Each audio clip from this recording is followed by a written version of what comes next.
Good afternoon, everybody. I thought I would show you this choker. I finished it, but I did not record the construction of it. So I just want to go over it. It's very simple, but I want to tell you what I did. And the next time I do one of these, I'll try to remember to record it so that you can actually see the process. But what this is, let me turn it up so you can see the color a little better. This is water snake. It's kind of been dyed into a dark, kind of a dark blue, kind of a cross between an indigo and a navy. I don't know how to explain it because there's black in the skin itself. So the black kind of makes it deceiving, but it's a water snake. This particular choker is about 1 inch wide and approximately 12 inches long. So what I did with this is anytime I do a bracelet or a choker or anything with a skin like this, I always back it. Always back it. 99% of the time I will back it in deer hide. The other percent of the time it's usually goat hide. If the cow hide is supple enough, I might use that. But for the most part, deer hide and goat hide are my two go-tos to back things in, simply because it is softer on the skin. So what I did was, I'm going to get in here kind of close if I can. You can see I took a hole punch, a little tiny hole punch, and I evenly punched holes all the way down this piece of skin, all the way down. Okay, so the first thing I do once I cut the skin the size that I want it, I always cut the backing. Like I said earlier, I use deer hide or goat hide. This particular thing is deer hide.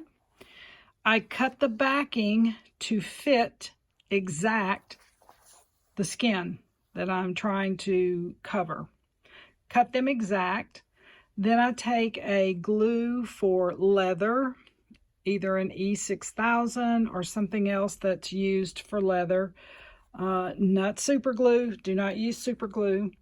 And then I carefully put those two together. You can see how thin it is.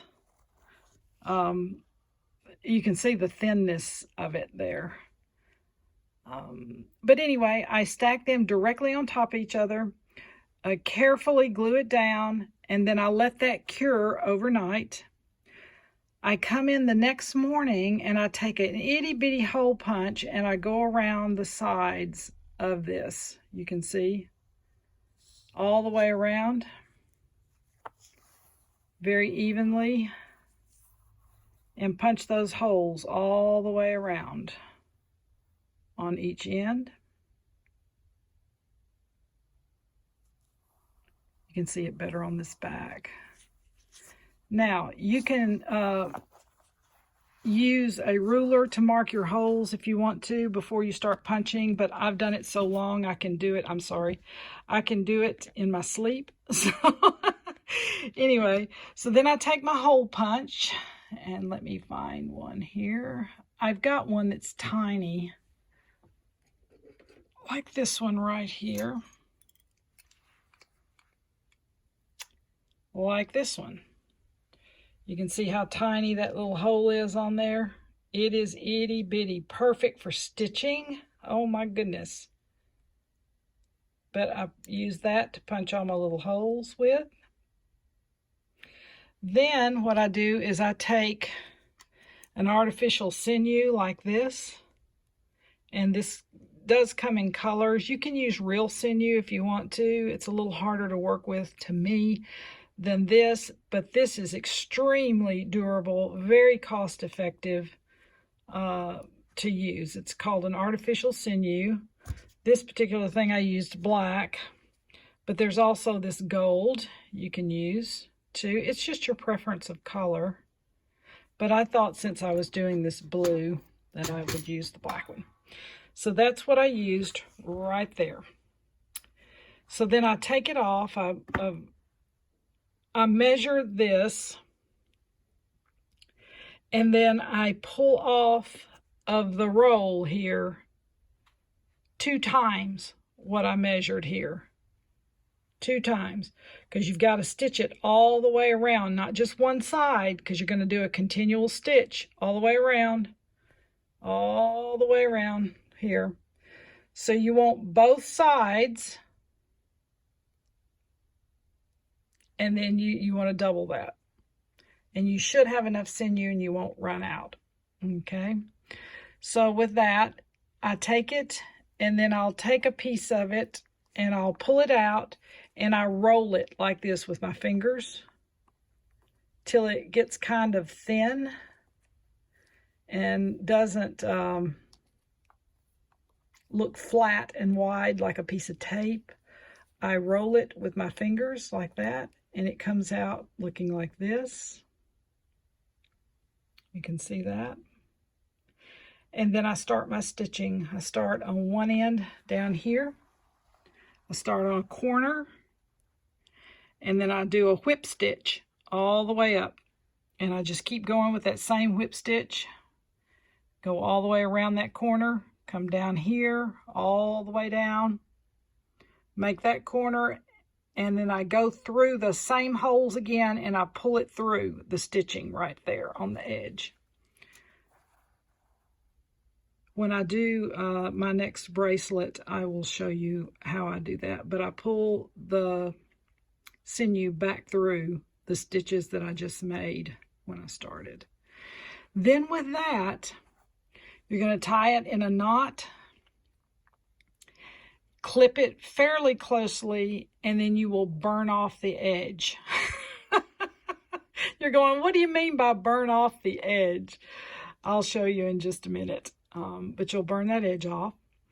Then you'll take also the lighter, and you'll run it just very quickly down like that, down the side and around like that. Don't hold it too long. You're just kind of sealing the sinew, sealing the edge of the sinew, and burning off any of the threads that are loose. That's all you're doing.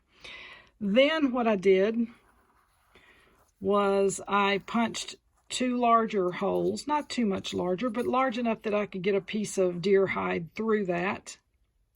I pulled the deer hide through. I took it and I strung a single bead right here onto both threads.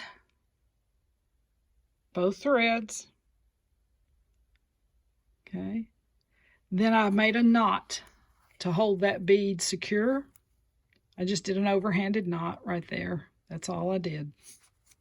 Nothing fancy smancy. Then I came down to the ends. I did that on both ends.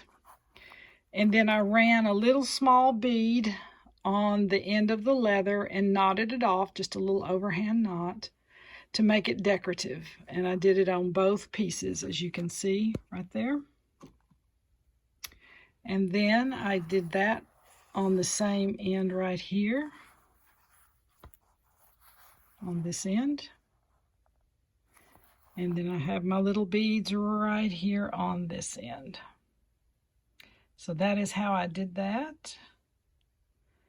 And then you have a beautiful, very simple, very elegant, but extremely simple choker. Nothing over the top, not a bunch of stuff on it, just very clean, because not everybody likes things busy, but very clean. And there you go. That's how I did this snakeskin choker. Hope you enjoyed that. Like I said, my next piece that I do with natural skins like this, I will try to film it in advance so that you can see how I do it. And there you go. Enjoy the rest of your day.